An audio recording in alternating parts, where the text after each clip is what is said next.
Bizarre Brain Comics. Hello, my comic book friends, and welcome to Bizarre Brain Comics. I'm Gary, your host. This is where I like to take a look at some older comics, talk a little bit about the characters and creators, and examine the stories and the art. This time, I want to take a look at this book. This is a standard paperback pocketbook type from 1982, reprinting two Daredevil stories from the 1960s, both of which were written by Stan Lee and drawn by the great late Wally Wood,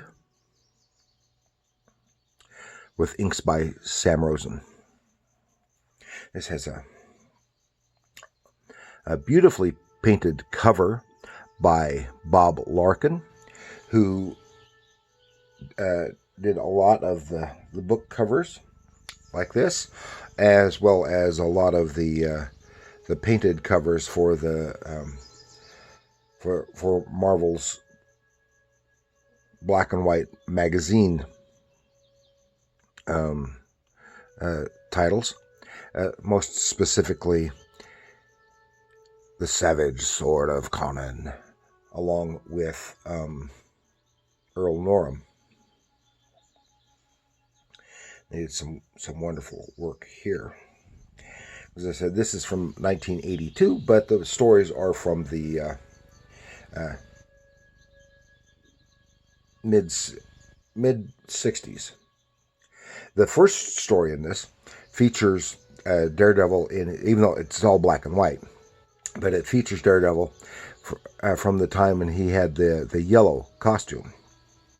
And then the second story is from the time shortly after they had the costume change, and it is the all red costume.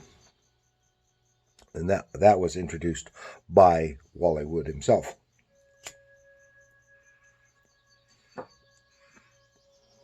And I've talked about Wally Wood several times before, both in the context of Daredevil.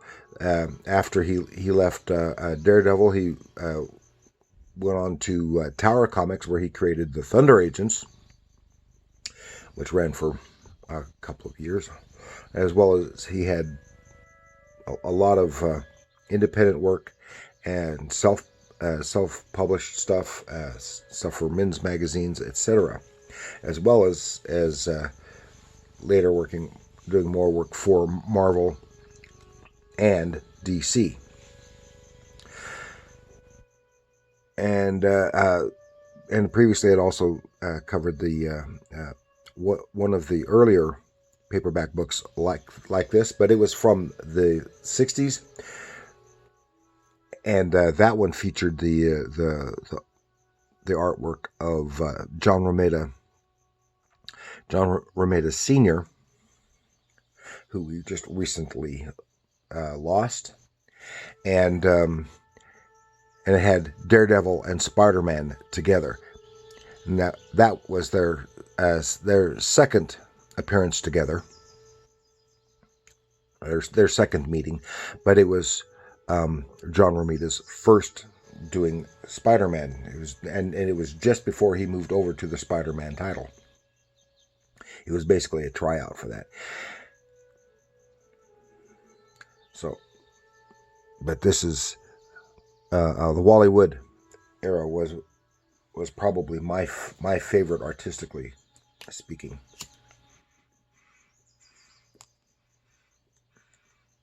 And this was published, as I said, in 1982, during that period when Frank Miller was doing Daredevil, and it was and Daredevil was a very popular title at that time.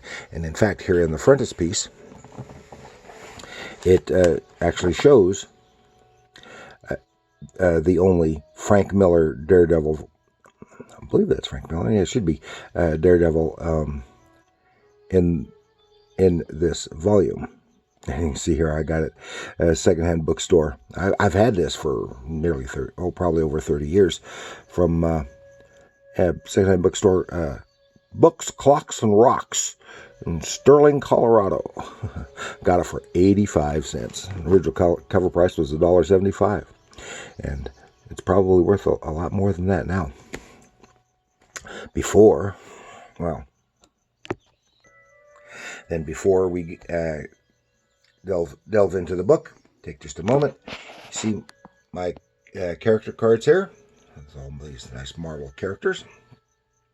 And these are 5-inch by 8-inch character cards, which if you happen to like any of these that you see on my program, you can get them, ones that I've already done yourself, for $15 plus $3 shipping and handling, or private commission for $18 plus $3, and just contact me here at my email address. And then we are back at Daredevil. And I said this has 2 complete stories, and I don't think they were even edited down the way the previous one does. The unfortunate thing is that the pages, the panels are broken up, so you don't have that wonderful Wally Wood page layout.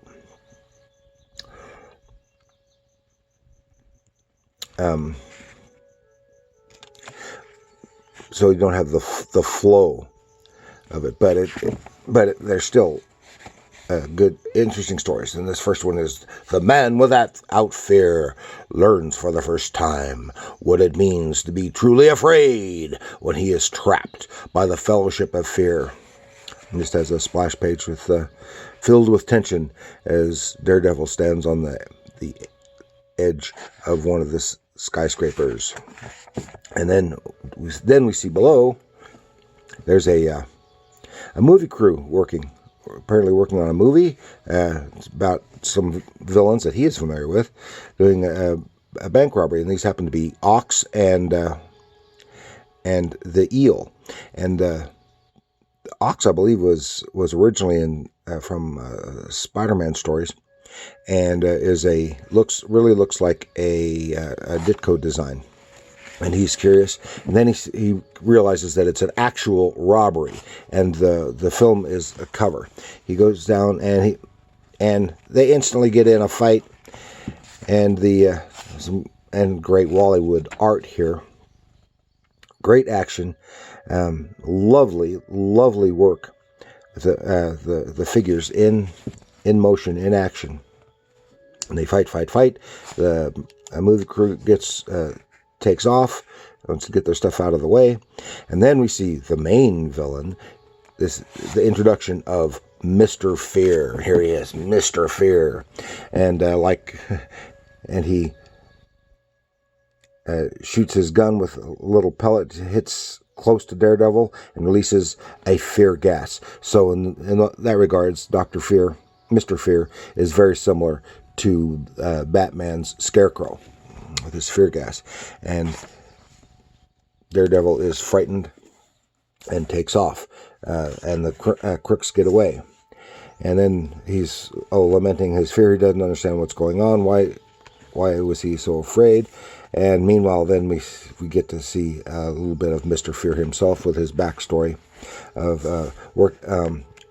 working at a wax museum, and as a chemist, and accidentally stumbles upon this developing this fear gas. And as one does, you just discover something like that, you instantly think of becoming a supervillain. And he recruited other villains to work with him. They have a little bit internal conflicts from time to time, but they are working for him. And their hideout is in the wax museum itself. Some great stuff. Meanwhile, we get a little bit of personal stuff with blind lawyer. I'm drawing a blank. Matt Murdock and his people. And of course, he is in love with Karen Page. Karen Page is secretly in love with him. And Foggy Nelson, the partner, is also in love with Karen Page. And they hear about the museum, the wax museum opening up, and they go to check it out. And while there, he detects something with his super senses.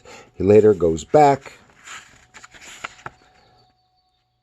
and discovers, oh, the villain dummies were fake.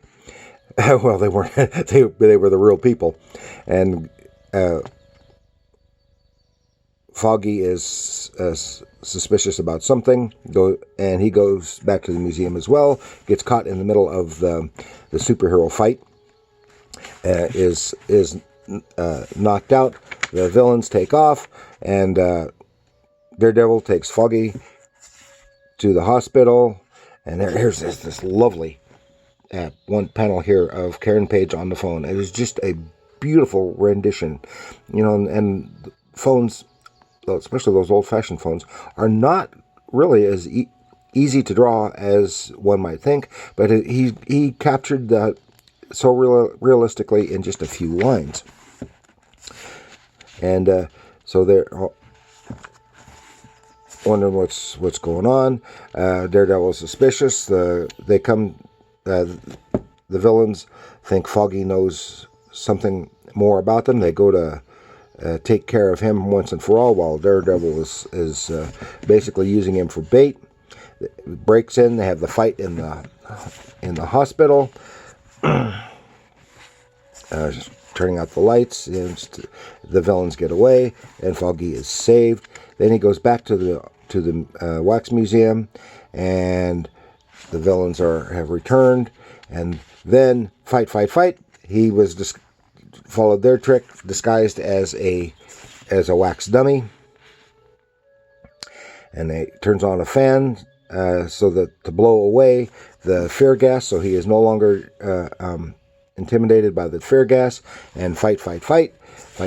Some nice good action scenes. Fight. And finally, well, he takes down the muscle. And then, boom, he gets them all tied up. Because he takes them all out. And there is Matt going to see Foggy in the hospital, and Karen Page is already there. And again, now he's out of the hospital, back at the office, and lamenting everybody loves everybody else. Then the second one is the introduction of, this is the first Stilt Man story, and here they present him as a good solid villain, but he has become a jokey villain, because it really is very ridiculous. Stilt Man pops up, all kinds of stuff going on. Pops up, starts thinking. This is really a silly concept, but they were reaching. Daredevil tries to take down the Stilt Man while still being a lawyer. Turns out his new client. I'll just cut to the chase. Stilt Man keeps popping up, and it turns out that the new client that he's got is actually the Stilt Man, while making the reader think that the guy his client is suing is actually the Stilt Man, because it's about the hydraulic thing invention, when actually he stole it from the guy he is suing, and claiming that it had been stolen from him. And this is when he discovers that guy had some damn shrink ray. Makes everything shrink until it completely disappears. I don't know if it has any use of PIM particles in there or not. I don't know.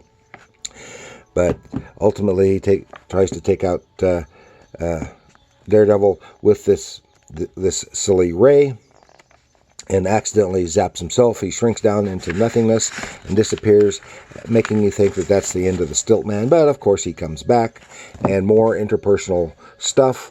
And